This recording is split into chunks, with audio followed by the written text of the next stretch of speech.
look at what's happening. The standard of living is dropping. I'm just going to take another glass of water, drink of water here in New York City while I point out, you know, if you ever go to any third world country, they always tell you not to drink the water, right? That's very common. In the third world, they say, don't drink the water, you know, because, you know, in the third world, the level of water purification is not what it is in the West, and so you're going to get sick. They call it Montezuma's revenge. Anyone ever been to Mexico? They talk about, you know, don't drink the water, drink bottled water when you're in Mexico. You don't want to get Montezuma's revenge. Very racist. You know, Montezuma was the leader of the Aztecs. That's a whole other story. But anyhow, well, what's happening all over the United States right now? Water all over this country is not being properly purified, right? We had that Flint water crisis where a whole bunch of children are going to be mentally disabled for their entire lives because they drank water that was not properly purified. You know, what's a big problem they have in third world? You know, you go throughout Latin America, South America, you go throughout Indonesia, you go to the Philippines, drug cartels. Heroin is all over. Go to Indiana. I mean, these drug cartels are everywhere. I mean, we're seeing gradually the United States and Western Europe be reduced to the conditions that the West has previously only imposed on the third world. What they used to call the labor aristocracy, or the aristocracy of labor, the idea that the working class of the first world, a big strata of it, would have this comfortable, happy life, and the third world would suffer, and this would come out of the third world. That's being systemically erased. And why is that? It's because they don't need an industrial working class in the first world anymore, right? You know, it used to be that they bombed Korea, they bombed Vietnam, they bombed all these third world countries, and we, you know, the United States, we made the world's cars, we made the world's steel, they bought it from us, and there was a strata, this strata of well-paid industrial workers in the Western countries who had, you know, they made a decent amount of living, you know, they had a house and a car and a comfortable life, and so because of that, you know, the monopolism or the imperialism, it more or less benefited the white working class, not all the working class, but the white working class of the Western countries, right? The black working class was suffering, Latino workers were suffering, workers all over the world were suffering, but there was this strata, this labor aristocracy in the white Western world, among white workers in the Western world. We were living kind of a decent life, right? And that's been systemically erased, right? They don't need it because of technology, mainly. It's not simply outsourcing of jobs, but because of technology, they don't need that labor aristocracy any longer. They don't need a strata of white workers that are comfortable, that have a decent life. And because of that, we're seeing a controlled demolition of the labor aristocracy, of that comfortable layer of well-paid white workers in the Western countries. And that's what's happening in the United States right now. And we're seeing, you know, the rise of kind of things that you only saw in the third world, in countries that were kept, you know, in states of poverty by Western imperialism. We're starting to see a rise in them. The suicide rate is rising. You know, one thing that I thought was interesting, and, you know, you have to be careful how you talk about this. You don't want people think, you know, to think that, you know, that you're some kind of white supremacist or you're tied in with the alt-right. And, you know, I'm not saying that white people should have it better off. That's not my point at all. What I'm saying here, and this needs to be pointed out, is that this year, actually last year, 2017, was the lowest birth rate in the United States, and that's for all nationalities, mind you, black, Latino, white, the lowest birth rate in the United States, the lowest amount of births in the USA since 1987. People in the USA aren't having children.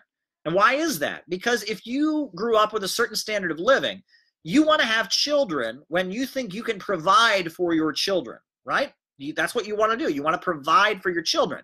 And right now, we're in a situation where millions of people in the United States, millions of people my age, like I'm 30 years old, born in 1987, and I'm one of those 1987 babies, that year that we had a low birth rate. And we, you know, when you go to have children, you want to be able to provide for those children the same, you know, or at least a decent economic standing.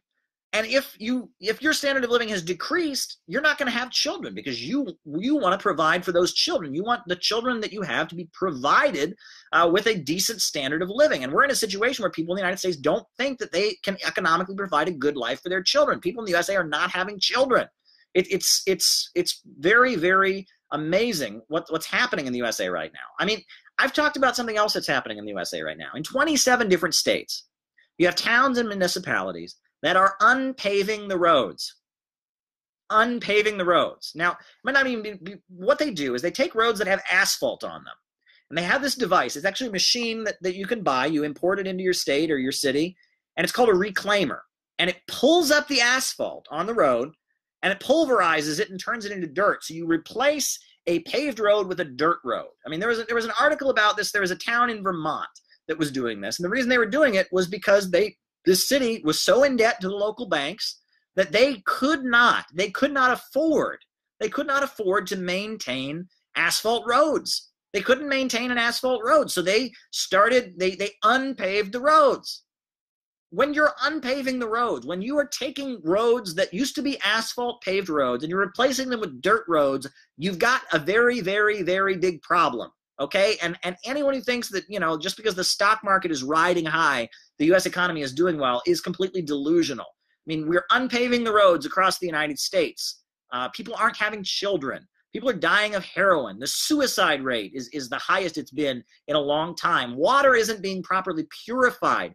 Things are falling apart. I mean, here in New York City, you know, this is the financial center of the world. Wall Street is here. You wouldn't believe the big problems they're having with public transportation. The trains here are a complete wreck. I mean, it's just a joke. And furthermore, household debt is at record levels. People are having record levels of household debt.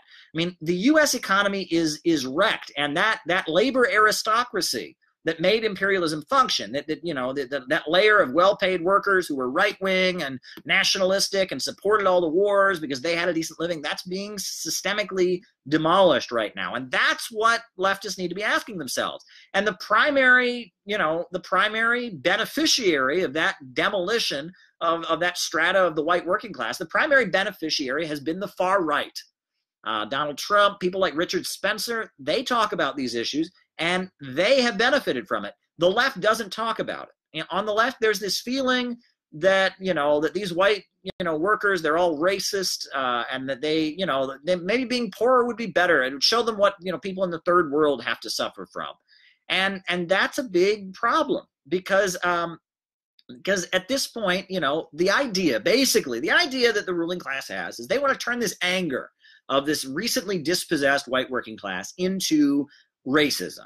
And that's the idea, is, just make them angry and use that anger to, turn it against the black people, turn it against the immigrant community, turn it against the Muslims, and just kind of, hijack this anger among the white working class and utilize it to make them into just kind of a right-wing fighting force to beat down other nationalities. That's what they're trying to do. And the left, most of the left-wing forces based in coastal cities, you called me out about coastal cities, Julianne, thank you. Thank you, Julianne Collins. They want to basically just hijack this anger. But anyway, so most of the left ignores this strata, the white working class is losing its standard of living, and basically has this attitude that they're racist, they're awful, they deserve to be suffering. They need to go to NYU, they need to be rich enough to go study, at a university and learn all about tone policing and white splaining, and there's just this idea that you shouldn't make an appeal. And furthermore, the appeal that is made is, like, for example, the term that gets thrown out there is like white privilege.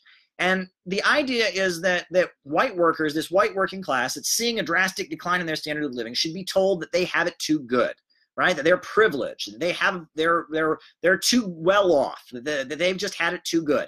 That's not a winning approach. No one ever wants to hear anyone tell them you've got it too good. Nobody ever wants to hear them being told that. And that was not the approach that built, the civil rights movement. And that, back in the time of the Communist Party when they were strong, they went to white workers and they said, look, racism and the idea that black people should be treated badly and that you think you're superior to black people, that hurts you, because they use that to break your unions. Look at the South, the South where they got the Klan and racism. As a result of that, they've got lower wages than people in the North, and the unions are weaker. And the Communist Party, people like William Z. Foster and Gus Hall, Eugene Dennis, Paul Robeson, they went to the working class and they said, look, racism is about hurting the entire working class by specially victimizing the black working class. The way that it was put by Karl Marx is he said that white labor cannot be free when black labor is branded. And that was the idea, was that it was to the benefit of the entire working class to oppose racism, that racism was a plot by the Wall Street billionaires and monopolists. And furthermore, For the Communist Party back in the 1930s, there was an understanding that black nationalism, we're talking like Louis Farrakhan, the Nation of Islam, that black nationalism, that those were the allies of the white workers, that white workers were struggling against American capitalism, which was imperialism, and that black workers that said that we're a nation and we want to fight for ourselves on a nationalistic basis, that was also for the benefit of white workers. It wasn't just liberal anti-racism, that they supported black nationalism. That was the communist approach, was to support black nationalism. That's all been forgotten. It's all been forgotten. The left now approaches white workers saying, you've got it too good. You should be ashamed of yourself. You should be poorer so you know how other people have it. That's not a winning approach.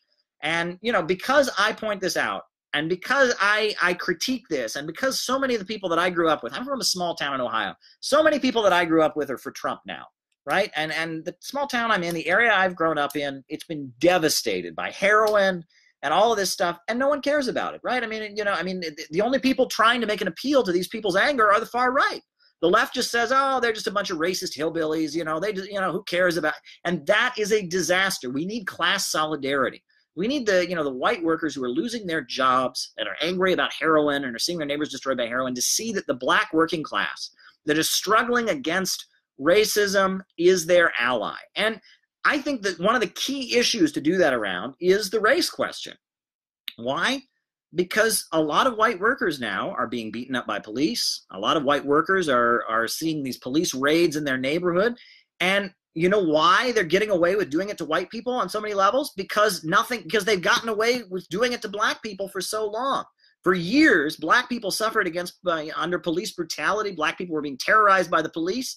For years, they were being terrorized, and so many of the white workers just said, oh, he must have deserved it. I used to get so angry when I would talk to people, because for every case of police brutality, you talk to so many white people, somehow the person deserved it, right? I mean, the cop can just shoot somebody completely randomly, but somehow the police were right and the victim was wrong. Every time they sit there and make an excuse because racism can't be real in their mind. And it was so tragic to watch. And it's because of that attitude, because white people didn't challenge police brutality when it was happening to black people. Now, as the economy falls apart, things are getting worse. Things are getting worse. The economy is getting worse and conditions are getting worse. And now we're seeing an escalation of police brutality, not just against black people, against white people. And what they did to the black people yesterday, they are doing to white workers today. That's the reality, and that's what people need to hear, and that's what people need to understand. Is that racism hurts everyone, and what they do to the black people today, they can do to you tomorrow. What they do to the immigrant workers today, they can do to you tomorrow. That this is how it works, and that if you go along with it, and if you celebrate the oppression of one group of people, then they're going to do it to you next, and they're going to get away with it. Whenever you're expanding the power of the ruling elites of the United States to oppress people, to imprison people, to terrorize people, whenever you expand that power, you are putting yourself in danger. That is what needs to be recognized. That's class solidarity. Police brutality against black people is not good for white people.